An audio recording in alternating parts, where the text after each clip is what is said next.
இப்போ வந்து நான் சொல்றதை கேள். அது ஹிந்தியில் எப்படி சொல்ல பார்த்தீங்கன்னா மேரே பாத் சுனோ. சரிங்களா? மேரே பாத் சுனோ அப்படின்னா நான் சொல்றதை கேள்னு அர்த்தம். எழுந்து நின்னுங்க. அது ஹிந்தி எப்படி சொல்ல பார்த்தீங்கன்னா கடை ஹோ ஜாவோ. கடை ஹோ ஜாவோன்னா எழுந்து நின்று அர்த்தம். அப்போ நீ கையை எப்படி அதை ஹிந்தியில் எப்படி சொல்ல பார்த்தீங்கன்னா மேரே ஹாத் பக்கடம். மேரே ஹாத் பக்கடம்னா கையெப்படின்னு அர்த்தம். ரொம்ப சிம்பிளான சென்டென்ஸ். அடுத்து வந்து கவனமாக எழுது. அதை ஹிந்தியில் எப்படி சொல்ல பார்த்தீங்கன்னா பரேஷான் மத் கரோ. பரேஷான் மத் கரோன்னா கவனமாக எழுதுன்னு அர்த்தம்.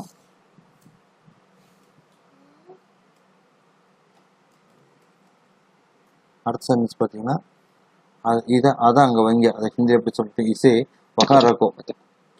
இசே வகா ரக்கோன்னா அது அங்கே வைங்கன்னு அர்த்தம்.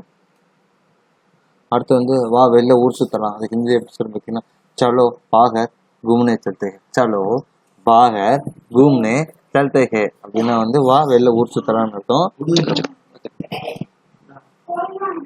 அடுத்து வந்து சாப்பிட்ட பிறகு டிவி பாரு.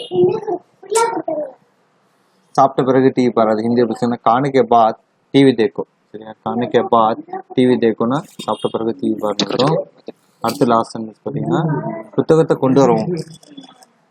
கொண்டு வரவும். அது ஹிந்தி எப்படி சொல்லி பார்த்தீங்கன்னா கிதாப் லேக்கர் ஆகும். கிதாப் லேக்கர் ஆகும்னா புத்தகத்தை கொண்டு வான்னு அர்த்தம். அப்புறம் உன்னோட நம்பர் யாருன்னு கேட்டிங்கன்னா தும்ஹாரா ஃப்ரெண்ட்ஸ் கோன் ஹே. ஹிந்தியில் கேட்குறதுக்கு. சரிங்களா? தும்ஹாரா ஃப்ரெண்ட்ஸ் கோன் ஹேனா என்னுடைய நம்பர்கள் யாருன்னு அர்த்தம்.